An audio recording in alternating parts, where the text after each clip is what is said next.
प्रणाम मित्रों, कुलदीप भगत online classes में पुनः स्वागत है आपका। आज अपन बात करेंगे इल्तुतमिश के संदर्भ में। इल्तुतमिश है, यह गुलाम वंश का तीसरा शासक बनता है और इल्तुतमिश है, यह कुतुबुद्दीन ऐबक का दास था और इसका दामाद भी था। देखिए इल्तुतमिश के बारे में क्या क्या इंपॉर्टेंट बातें हैं। इल्तुतमिश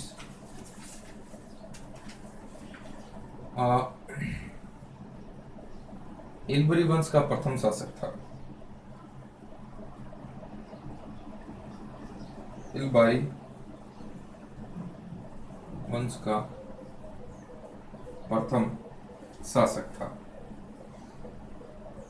इसके नाम का जो अर्थ होता है, इल्तुतमिश के नाम का जो अर्थ है, यह है राज्य का रक्षक।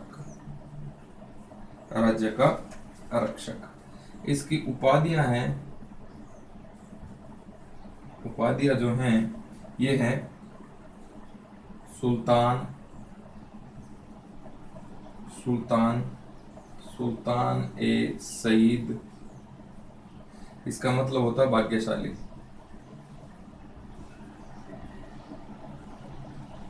दूसरी जो इसकी उपाधि है, ये है सुल्तान ए आजम। नेक्स्ट है, तीसरी उपाधि है नासिर अमीर उल मोमिन। नासिर अमीर उल मोमिन। नेक्स्ट है गुलामों का गुलाम, गुलामों का गुलाम और मकबरों का पिता। मैं ये इसकी कुछ उपाधियां हैं। देखिए अभिलेखों में इसकी कुछ उपाधियां और मिलती हैं। ईश्वर की भूमि का संरक्षक, इसे ईश्वर की भूमि का संरक्षक कहा गया है और इसको कहा गया है ईश्वर के सेवकों का सहायक। ईश्वर के सेवकों का सहायक अभिलेखों में कहा गया है इसको। अब इसके प्रारंभिक जीवन के बारे में अपन बात करेंगे तो देखेंगे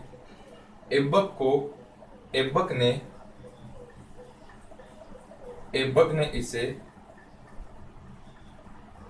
व्यापारी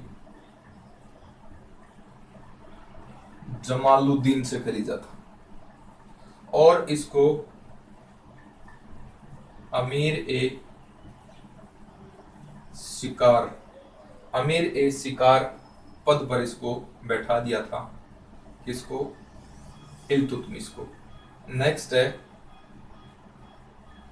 ऐबक ने मोहम्मद गोरी के कहने पर इल्तुतमिश को दास्ता से मुक्त कर दिया था। दास्ता से मुक्त कर दिया था। नेक्स्ट है, ऐबक की मृत्यु के समय यह बदायूं का सूबेदार या इक्तेदार था। अब अपनी समस्याओं का समाधान कैसे करेगा? समस्याओं का समाधान है ये कैसे करेगा? हर एक शासक के जीवन में समस्याएं आती हैं, तो समस्याओं का समाधान है ये कैसे करेगा? अच्छा, दिल्ली सल्तनत के सुल्तानों में, शासकों में सर्वप्रथम सुल्तान की उपाधि भी यही दान करता है। सुल्तान की उपाधि भी यही दान करता है। देखिए सर्वप्रथम लाहौर से पहली चीज क्या करी? लाहौर से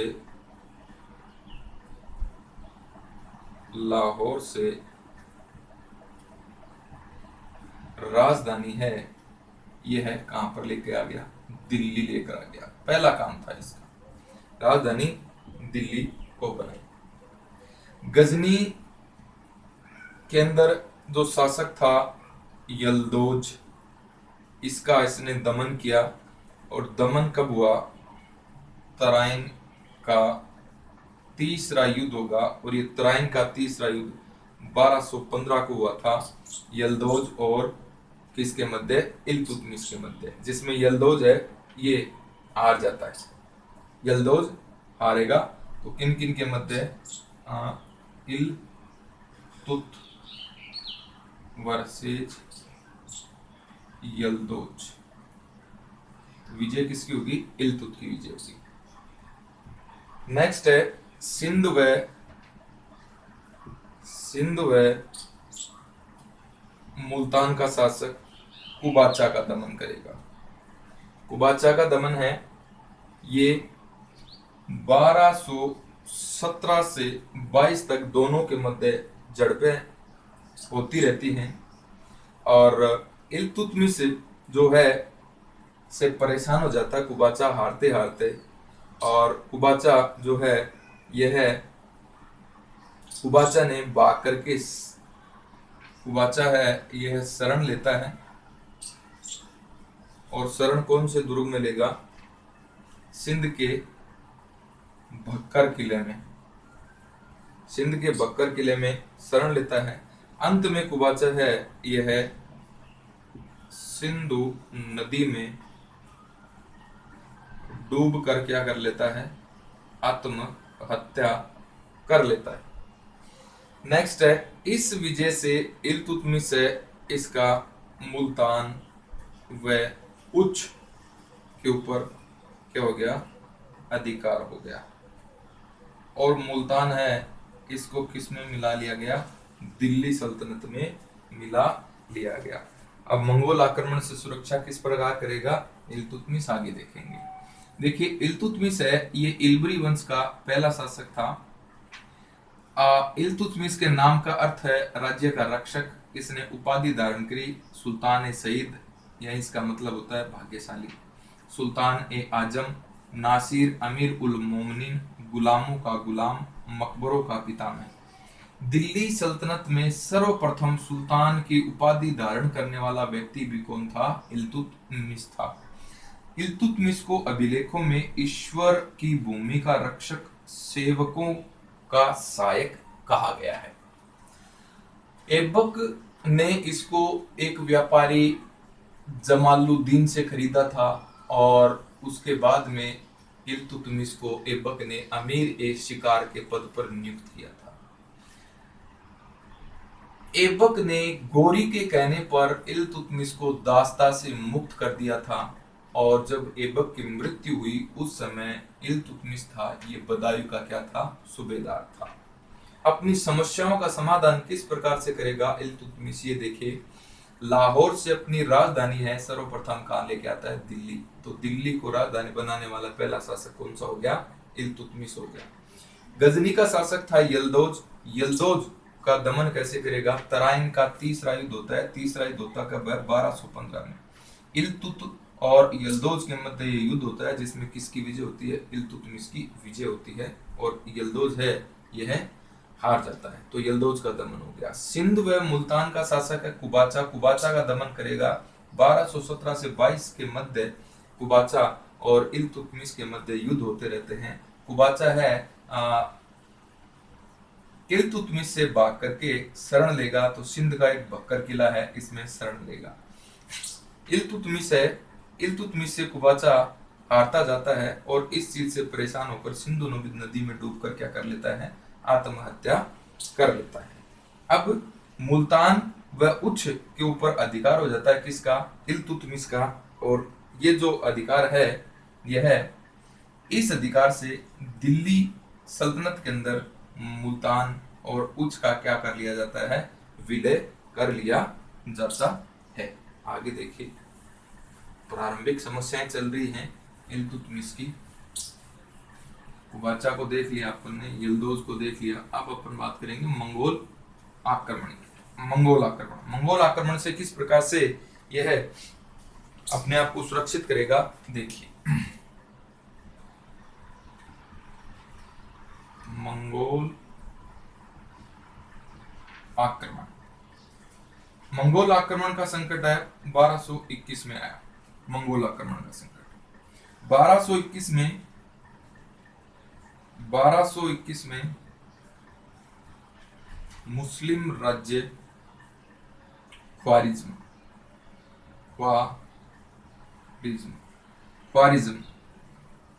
को मंगोलों ने जीत लिया था।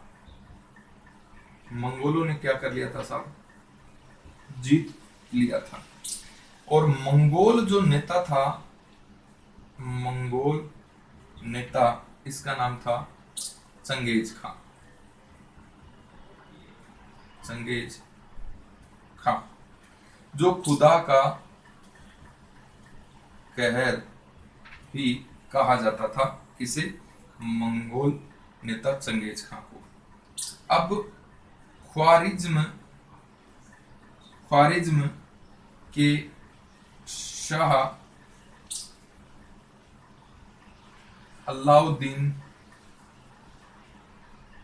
मोहम्मद पराजित हो जाता है, हार जाता है, किससे, चंगेज खां से, और कैस्पियन सागर की तरफ भाग जाता है। कैस्पियन सागर की तरफ भाग जाता है। अलाउद्दीन का पुत्र था, बेटा इसका था, जिसका नाम था जलालुद्दीन मकबरनी, और ये किसकी तरफ भागता है, भारत की तरफ भागता है, अफगान की तरफ भागता है। अब देखिए, चंगेज खां जलालुद्दीन का पीछा करते हुए, चंगेज खां है, यह है जलालुद्दीन का पीछा करते हुए कहाँ जाता है, सिंधु नदी के तट तक आ जाता है। सिंधु नदी के तट पर आ गया। आगे देखिए भी, सिंधु नदी के तट पर आ गया। जलालुद्दीन ने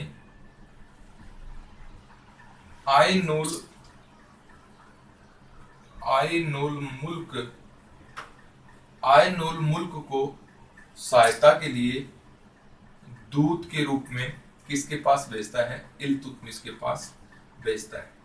और यहाँ पर विनम्रता से सहायता देने या शरण देने से मना कर देता है इल्तुतमिश, किसको, जलालुद्दीन को। नेक्स्ट देखिए, बंगाल विजय है। बंगाल किस प्रकार विजय करेगा, बंगाल का शासक है गयासुद्दीन। गयासुद्दीन ने खलीफा से खिल्लत प्राप्त कर ली थी, खलीफा से खिल्लत प्राप्त कर ली थी, और 1226 के अंदर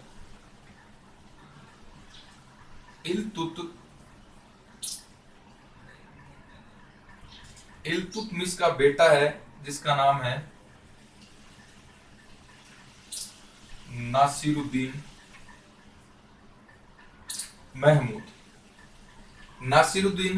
महमूद ने यहाँ पर सफल अभियान किया और बंगाल में किसको जीत लिया, गयासुद्दीन को जीत लिया।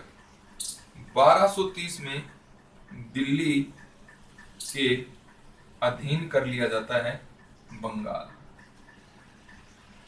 लेकिन इस अभियान के अंदर नासिरुद्दीन महमूद की क्या हो जाती है, मृत्यु हो जाती है। नेक्स्ट देखिए, इसके कुछ अभियान हैं, इल्तुतमिश के अभियान। तो अभियानों में देखिए, 1226 में राजस्थान के रणथंभौर पर अभियान करेगा। वीर नारायण इस समय यहाँ का शासक था। 1227 में शिवालिक प्रदेश के मंडोर पर आक्रमण करेगा और यहाँ का जो परमार राज्य था, परमार राज्य, उसके ऊपर विजय प्राप्त करेगा। तीसरा, 1230 में जालोर, अजमेर, बयाना और सांबर पर अधिकार कर लेगा।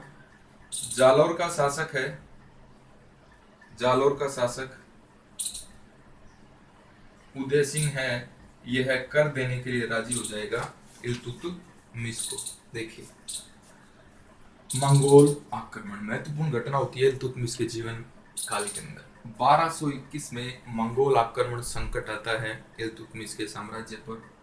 1221 में मुस्लिम राज्य था ख्वारिज्म, और ख्वारिज्म को मंगोलों ने जीत लिया था। और जीतने वाला नेता कौन था? चंगेज खां। चंगेज खां को खुदा का कहर भी कहा जाता है। ख्वारिज्म जो था, यहाँ पर मुस्लिम शासक शाह अलाउद्दीन मोहम्मद है, यह शासन कर रहा था। और शाह अलाउद्दीन मोहम्मद को चंगेज खां हरा देता है, और शाह अलाउद्दीन मोहम्मद है, ये कैस्पियन सागर की तरफ भाग जाता है। इसी अलाउद्दीन का बेटा था जलालुद्दीन मकबरनी, यह अफगानिस्तान यानी भारत की तरफ भागता है। और यहाँ पर चंगेज खां है, ये जलालुद्दीन मकबरनी का पीछा करते हुए सिंधु नदी तक आ जाता है। और यहाँ पर जलालुद्दीन है, यह आइन उल मुल्क नामक अपना एक दूत भेजता है इल्तुतमिश के दरबार में सहायता करने के लिए। यहाँ पर इल्तुतमिश है, ये बड़ी विनम्रता से शरण देने से मना कर देता है और मंगोलों के आक्रमण से अपने आप को बचा लेता है। अब बात करें बंगाल विजय। गयासुद्दीन यहाँ का शासक था, जिसने खलीफा से खिल्लत प्राप्त कर ली थी। 1226 में इल्तुतमिश का बेटा था नासिरुद्दीन महमूद, जो यहाँ पर सफल आक्रमण करता है, लेकिन इस आक्रमण में इसकी मृत्यु हो जाती है। किसकी? इल्तुतमिश के बड़े बेटे नासिरुद्दीन महमूद की। 1230 के अंदर दिल्ली को किसके अधीन कर लिया, बंगाल को किसके अधीन कर लिया जाता है? 1230 में दिल्ली के अधीन कर लिया जाता है। अब कुछ अभियान देखिए। 1226 में रणथंबोर के वीर नारायण को जीता इल्तुतमिश ने। 1227 में शिवालिक प्रदेश मंडोर पर आक्रमण किया, परमार राज्य को जीता। 1230 के अंदर जालोर, अजमेर, बयाना, सांबर को जीता। और जालोर का शासक था उदय सिंह। उदय सिंह है, यह इल्तुतमिश को कर देने के लिए विवश हुआ। देखिए आगे इसकी विजयों में।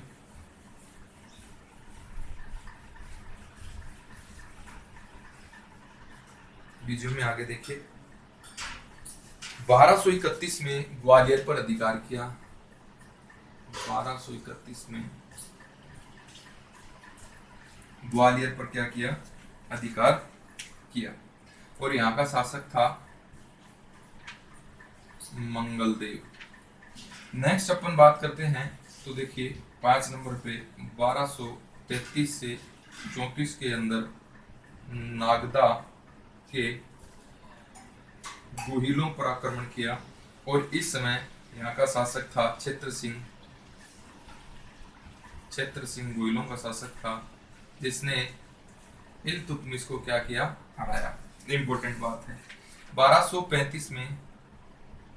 1235 में उज्जैन के महाकाल मंदिर को नष्ट किया और यहां से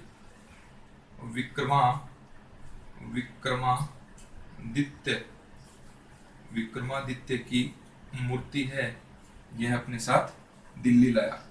और इसी समय अवध में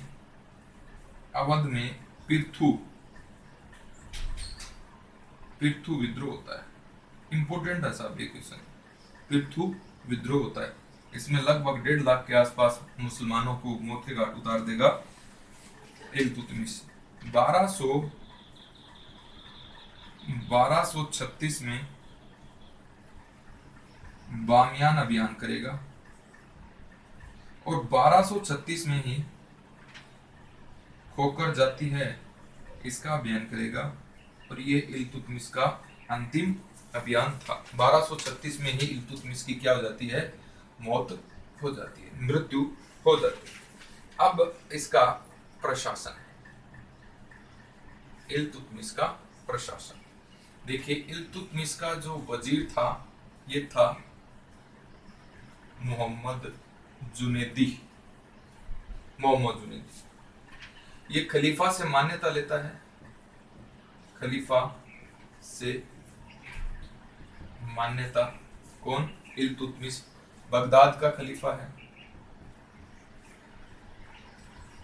बगदाद का खलीफा। बगदाद का खलीफा है, नाम है अल मुस्तानसीर बिल्ला। इससे दिल्ली, इसने दिल्ली का शासक या दिल्ली का सुल्तान इसको स्वीकार कर लिया और इसी ने इसको एक उपाधि दी। उपाधि क्या दी? नासिर अमीर उल मोमिनीन की उपाधि दी। नेक्स्ट है, इसी प्रकार दिल्ली सल्तनत का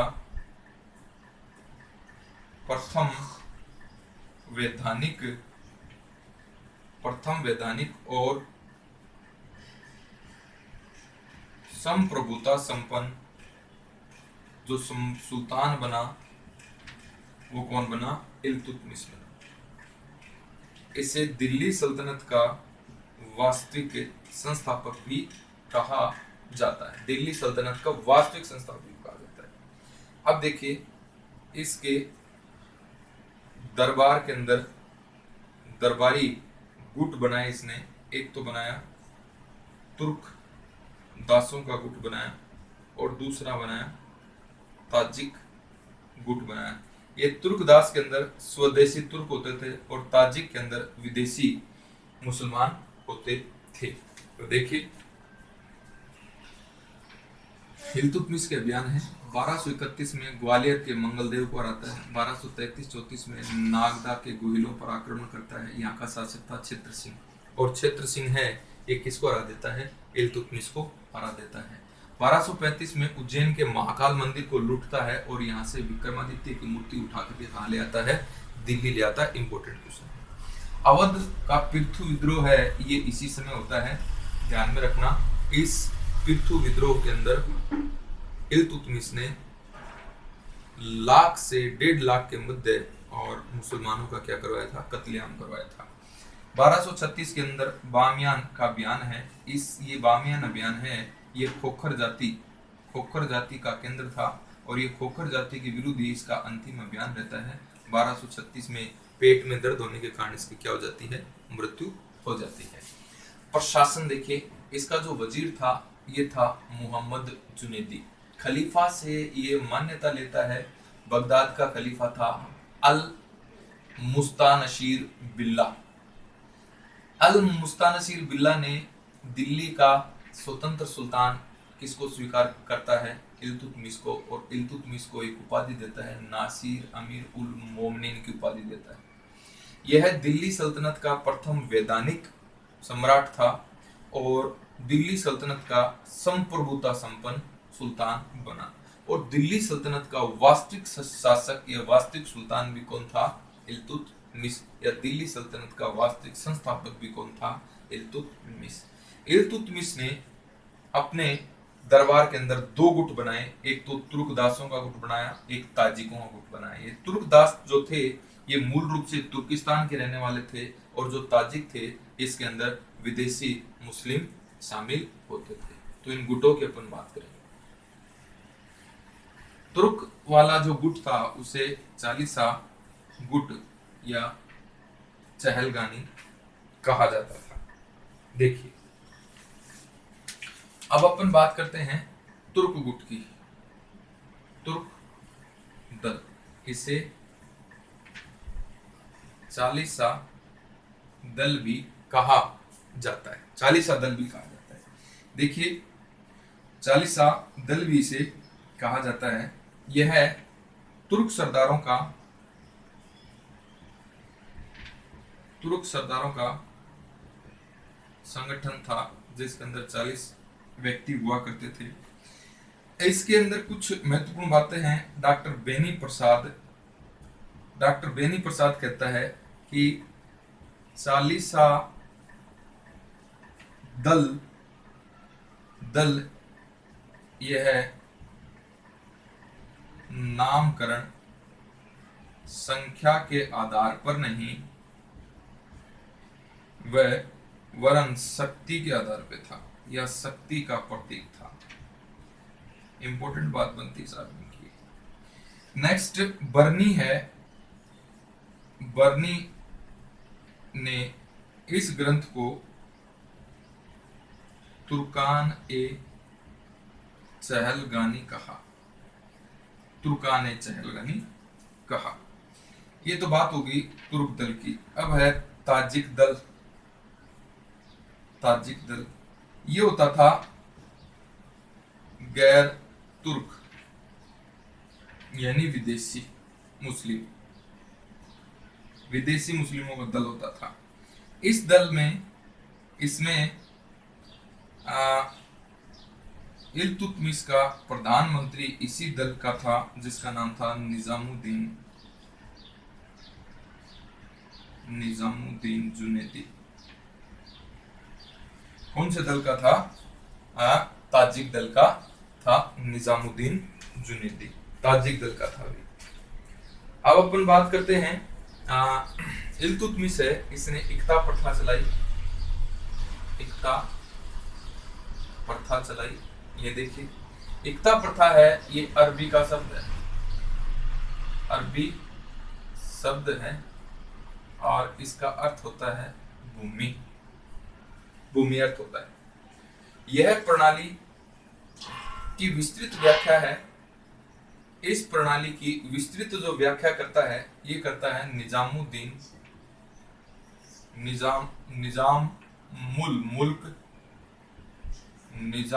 मुल्क अबू अली बिन तुसी। इसकी पुस्तक है सियासतनामा। इसके अंदर विस्तृत व्याख्या मिलती है किसके बारे में? एकता प्रथा के बारे में। इल्तुतमिश प्रथम शासक था जिसने दो आब की आर्थिक क्षमता को पहचाना। इल्तुतमिश ने सर्वप्रथम सैनिक राजतंत्र की नींव रखी। नेक्स्ट है इल्तुतमिश ने प्रशासन चलाने के लिए बगदाद से 2 पुस्तकें मंगवाई। वो पुस्तकें कौन कौन सी हैं? एक पुस्तक तो है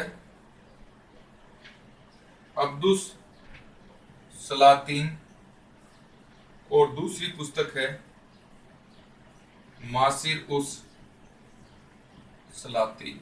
ये 2 पुस्तकें मंगवाई अपना प्रशासन चलाने के लिए। अब इस समय का न्याय देखें। न्याय है,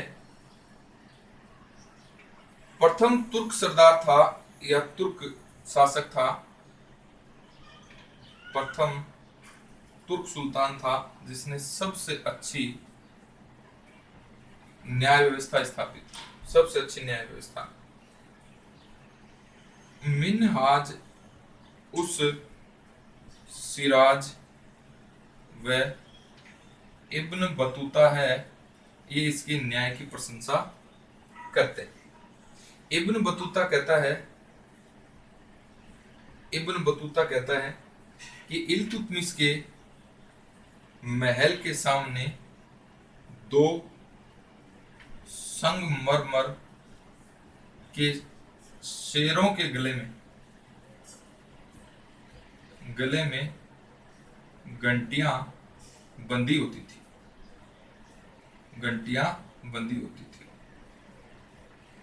फरियादी है, ये लाल वस्त्र पहनता था। फरियादी कौन से वस्त्र पहनता था?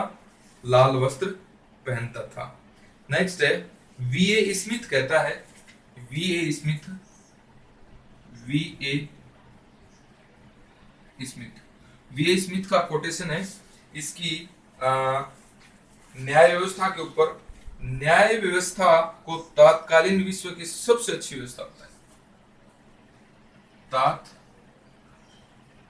तत्कालीन विश्व की सबसे अच्छी न्याय व्यवस्था बताया, किसने बताया? वीए स्मिथ ने बताया। देखिए ये बात होगी न्याय व्यवस्था के बारे में। देखिए दलों की बात करें, इल्तुतमिश ने 2 दल बनाए, एक तो तुर्क दल बनाया, एक ताजिक दल बनाया। तो तुर्क दल की बात करें, इसके अंदर संख्या 40 थी। बेनी प्रसाद कहता है कि इस दल का नामकरण संख्या के ऊपर नहीं वरन शक्ति का प्रतीक था। ये बर्नी कहता है, बर्नी है इसका सबसे पहले नाम है। ये क्या कहता है? तुर्कान एक चहलगानी नाम इसका बर्नी की पुस्तकों में मिलता है। एक ताजिक दल था, ताजिक दल के अंदर गैर तुर्क विदेशी होते थे और तुर्क दल के अंदर सिर्फ तुर्क होते थे। देखिए गैर तुर्कों के अंदर जो था इसका प्रधानमंत्री था इल्तुतमिश का, जिसका नाम था निजामुद्दीन जुनैदी। अब अपन बात करें इक्ता प्रथा। इक्ता प्रथा है ये अरबी का शब्द है जिसका अर्थ होता है भूमि। व्यवस्था देखें, निजामुल मुल्क अबू अली तुसी की पुस्तक है सियासतनामा। इस पुस्तक के अंदर इक्ता प्रथा है इसकी व्याख्या की गई है। सर्वप्रथम पहला शासक था इल्तुतमिश ने, जिसने दोआब के आर्थिक महत्व को समझा। दोआब है गंगा और यमुना के मध्य का स्थान। सर्वप्रथम सैनिक राजतंत्र की नींव किसने स्थापित करी थी? इल्तुतमिश ने। प्रशासन को चलाने के लिए बगदाद से 2 पुस्तकें मंगवाई। एक पुस्तक है अब्दुस सलातीन, दूसरी पुस्तक है मासिक उस सलातीन। न्याय व्यवस्था देखें तो प्रथम तुर्क था जिसकी न्याय व्यवस्था जो थी सबसे अच्छी न्याय व्यवस्था मानी जाती थी। मिनहाजुस सिराज और इब्न बतूता है इसकी न्याय प्रशंसक की इसकी न्याय व्यवस्था की प्रशंसा करते हैं। इब्न बतूता कहता है कि इल्तुतमिश के महल के आगे 2 संगमरमर के शेर होते थे और उनके गले में घंटियां बंधी रहती थी और इन घंटियों को बजाने पर क्या मिलता था? फरियादी को न्याय मिलता था। और फरियादी को कौन से वस्त्र पहन के आने होते थे? लाल वस्त्र पहन के आने होते थे। अब बात करें वीए स्मिथ है, ये कहता है इनकी न्याय व्यवस्था के बारे में, इल्तुतमिश की न्याय व्यवस्था के बारे में कि तत्कालीन विश्व की सबसे अच्छी न्याय व्यवस्था थी, एक किसकी थी? इल्तुतमिश की थी। तो न्याय व्यवस्था के बारे में बात होगी। अब इल्तुतमिश की मुद्रा व्यवस्था है, मुद्रा व्यवस्था देखें। मुद्रा व्यवस्था, मुद्रा में देखिए मुद्रा प्रथम शासक है जिसने शुद्ध अरबी सिक्के चलाए, शुद्ध अरबी सिक्के चलाए। इसने एक तो टका चलाया, टंका बोल दो, चांदी का था 175 ग्रेन का। एक चलाया जित्तल, जित्तल ये तांबे का था, तांबे का 1 टका अनुपात 40 जित्तल होते थे। नेक्स्ट अपन बात करें तो देखिए सिक्कों पर खलीफा का नाम अंकित होता था और शिव व नंदी की आकृति भी अंकित होती थी और साथ में चौहान घुड़सवार भी अंकित था। नेक्स्ट है टकसाल, टकसाल का नाम भी अंकित होता था सिक्कों के ऊपर। इन्हें बड़े बड़े सिक्के चलाने वाला सुल्तान भी कहा जाता है। महान इतिहासकार है Henry Elliot. Henry Elliot Iltutmish को मुद्रा विशेषज्ञ कहता है, महान मुद्रा विशेषज्ञ कहता है। नेक्स्ट देखिए धर्म। धर्म की जब अपन बात करें तो इल्तुतमिश ने शेख बहाउद्दीन जकारिया को, शेख बहाउद्दीन जकारिया, शेख बहाउद्दीन जकारिया को उपाधि देता है, और उपाधि क्या देता है? शेख उल इस्लाम, शेख उल इस्लाम की उपाधि देता है। और जकारिया के आदेश पर ही इल्तुतमिश है यह मुल्तान की विजय करता है। नेक्स्ट है हमीदुद्दीन नागौरी। हमीदुद्दीन नागौरी, इसको इल्तुतमिश है यह उपाधि देगा सुल्तान, सुल्तान ए तारकिन या तरकिनी, सुल्तान ए तारकिन या तरकिनी की उपाधि देगा। नेक्स्ट है मिनहाज उस सिराज। मिनहाज उस सिराज इसके बारे में लिखता है, इल्तुतमिश के संबंध में लिखता है, ऐसा गुणवान, ऐसा गुणवान, दयालु, हृदय तथा विद्वानों एवं धर्म देशकों का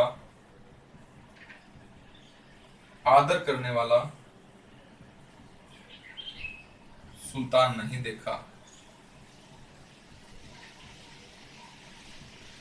ये किसका कथन है साहब? मिनहाजुस सिराज का कथन है। अब इसकी वास्तुकला देखें। वास्तुकला में देखें तो वास्तुकला में है सुल्तान गढ़ी, दिल्ली के अंदर है। इसके अंदर अपने पुत्र नासिरुद्दीन महमूद के लिए मकबरा बनाता है, और ये भारत का पहला मकबरा है। पर्सी ब्राउन ने सुल्तान गढ़ी का अर्थ बताया है गुफा का सुल्तान, गुफा का सुल्तान। सुल्तान गढ़ी का अर्थ बताया है गुफा का सुल्तान। देखिए भी मुद्रा की बात करें, पहला शासक है जिसने शुद्ध अरबी सिक्के चलाए। टका चलाया चांदी का 175 ग्रेन का, जीतल चलाया तांबे का। एक टका है ये 40 जीतल के बराबर होता था। सिक्कों के ऊपर खलीफा, शिव, नंदी की आकृति, चौहान घुड़सवारों की आकृति होती थी, और टकसाल का नाम होता था। इल्तुतमिश को बड़े बड़े सिक्के चलाने वाला शासक भी कहा जाता है। महान इतिहासकार नेल्सन राइट ने इल्तुतमिश को महान मुद्रा विशेषज्ञ कहा है। अब देखिए धर्म इसके बारे में, शेख बहाउद्दीन जकारिया को उपाधि देता है इल्तुतमिश शेख उल इस्लाम, और जकारिया के आदेश पर ही किसकी विजय करता है? मुल्तान की विजय। इंपॉर्टेंट क्वेश्चन है। नागौर का संत था हमीदुद्दीन नागौरी, इसको उपाधि देता है सुल्तान ए तरकिनी या तारकिन। मिनहाज उस सिराज कहता है इल्तुतमिश के बारे में कि ऐसा गुणवान, दयालु, हृदय, विद्वानों एवं धर्म उपदेशकों का आदर करने वाला सुल्तान नहीं देखा। किसके बारे में? इल्तुतमिश के बारे में। वास्तुकला के संदर्भ में देखें तो सुल्तान गढ़ी का निर्माण करवाता है दिल्ली में नासिरुद्दीन महमूद था, जो बंगाल विजय के उपरांत मारा जाता है। तो नासिरुद्दीन महमूद है ये किसका बेटा था? इल्तुतमिश का, और इसके सम्मान में सुल्तान गढ़ी में एक मकबरा बनाता है, और ये भारत का पहला मकबरा था। पर्सी ब्राउन है ये इसी मकबरे को कहता है, पर्सी ब्राउन इस मकबरे को पर्सी ब्राउन है ये इस मकबरे के बारे में कहता है कि सुल्तान गढ़ी है, इसका अर्थ बताता है परशुराम गुफा का सुल्तान। गुफा का सुल्तान बताता है इसका अर्थ, किसका? सुल्तान गढ़ी का। आगे देखिए वास्तुकला में, वास्तुकला के अंदर आगे और कौन कौन सी मुख्य बातें हैं, ये होंगी इल्तुतमिश के बारे में। कुव्वत उल इस्लाम मस्जिद है जिसका निर्माण ऐबक ने करवाया था। कुव्वत उल इस्लाम मस्जिद है, कुव्वत उल इस्लाम मस्जिद को लाल बलुआ पत्थरों से लाल बलुआ पत्थर से इसको बनाया। नेक्स्ट है बदायूं के अंदर जामा मस्जिद का निर्माण करवाया। नागौर के अंदर अंतारकिन का दरवाजा, इसी दरवाजे को देखकर अकबर ने बुलंद दरवाजा बनाया। अकबर ने बुलंद दरवाजा बनवाया। नेक्स्ट है अपने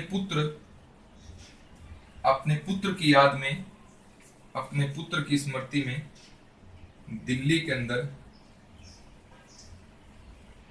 मदरसा ए नासिरी तथा मदरसा ए मुइज्जी, दो मदरसों का क्या करवाया इसने?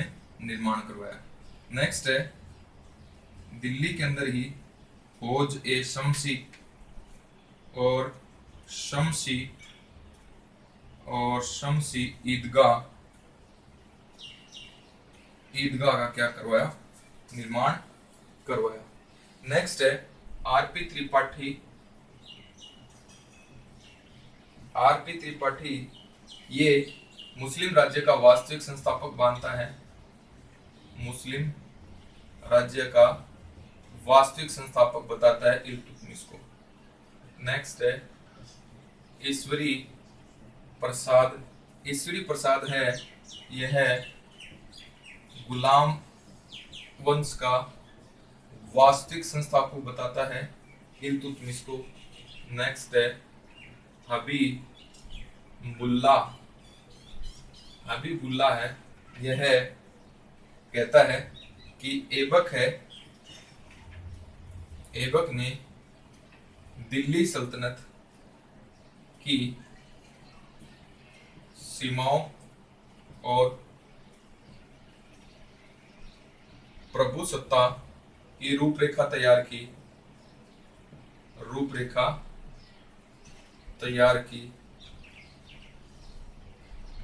और इस रूपरेखा का इल्तुतमिश प्रथम सुल्तान था। ये किसका कथन है? हबीबुल्लाह का कथन है। नेक्स्ट है ए.एल. श्रीवास्तव है, ये सैनिक राजतंत्र की नींव डालने वाला कहता है। सैनिक राजतंत्र की नींव डालने वाला किसको कहता है? इल्तुतमिश को कहता है। देखिए इल्तुतमिश है, इसने कुव्वतुल इस्लाम मस्जिद है इसको बढ़ाया लाल बलुआ पत्थर से। बदायूं के अंदर जामा मस्जिद का निर्माण करवाया। नागौर के अंदर अंतरकिन का दरवाजा है, इसका निर्माण करवाया और इसी दरवाजे से प्रेरणा लेकर अकबर ने आगरा के अंदर बुलंद दरवाजा बनवाया था। इसका पुत्र जो था, इसके सम्मान में इसने दिल्ली के अंदर एक मदरसा बनवाया जिसका नाम है मदरसा ए नासिरी, और एक मदरसा और बनवाता है जिसका नाम था मदरसा ए मुइज्जी। हौज ए शमसी का निर्माण करवाता है, हौज ए ईदगाह का निर्माण करवाता है। आरपी त्रिपाठी है, यह इल्तुतमिश को कहता है कि यह भारत के अंदर मुस्लिम राज्य का वास्तविक संस्थापक था। ईश्वरी आरपी त्रिपाठी मुस्लिम राज्य का वास्तविक संस्थापक बताता है। ईश्वरी प्रसाद है, ये गुलाम वंश का वास्तविक संस्थापक बताता है। और हबीबुल्लाह कहता है कि ऐबक ने दिल्ली की सीमाओं और प्रभुसत्ता की रूपरेखा तैयार की थी, और इसका पहला जो सुल्तान था वो कौन था? इल्तुतमिश। ये कथन किसका है? हबीबुल्लाह का कथन है, तो ये भी ध्यान में रखना है। इसके बाद में A.L. श्रीवास्तव क्या कहता है कि इल्तुतमिश है यह दिल्ली सल्तनत के अंदर सैनिक राजतंत्र की नींव डालने वाला शासक था। तो ये बातें थी इल्तुतमिश के मध्य। इल्तुतमिश के बाद में रुकनुद्दीन फिरोज शासक बनता है। रुकनुद्दीन फिरोज, और रुकनुद्दीन फिरोज है 1236, लगभग 7 माह तक क्या रहेगा? ये शासक रहेगा। और इसकी माता जो थी, इसकी माता शाह तुर्कान के हाथों में वास्तविक शक्ति थी, और रजिया जो है इसकी हत्या करवा देगी और स्वयं क्या बन जाएगी? शासिका बनेगी। आगे रजिया की अपन बात करेंगे। तो ये प्रमुख बातें थी इल्तुतमिश की। और इल्तुतमिश के बाद में जो प्रमुख शासक बनेगी वो उसकी पुत्री रजिया बनेगी। इस बीच में इल्तुतमिश और रजिया के बीच में रजिया का भाई रुकनुद्दीन फिरोज शासन करता है, जिसकी माता शाह तुर्कान थी, जिसका राज्य के ऊपर बहुत बड़ा प्रभुत्व था। तो ये तो नाम का ही था रुकनुद्दीन फिरोज। इसकी माता क्या करती थी? शासन करती थी। 7 माह तक क्या रहा? इसका शासनकाल रहा रुकनुद्दीन फिरोज का। और रजिया है दिल्ली की जनता की सहायता से रुकनुद्दीन फिरोज को देश से उतार देगी और इसकी हत्या करवा देगी, और स्वयं क्या बन जाएगी? दिल्ली की शासिका बन जाएगी। तो इस प्रकार से अपन बात कर रहे थे इल्तुतमिश के बारे में। अब इल्तुतमिश के बाद रजिया के बारे में पढ़ेंगे नेक्स्ट क्लास में। धन्यवाद।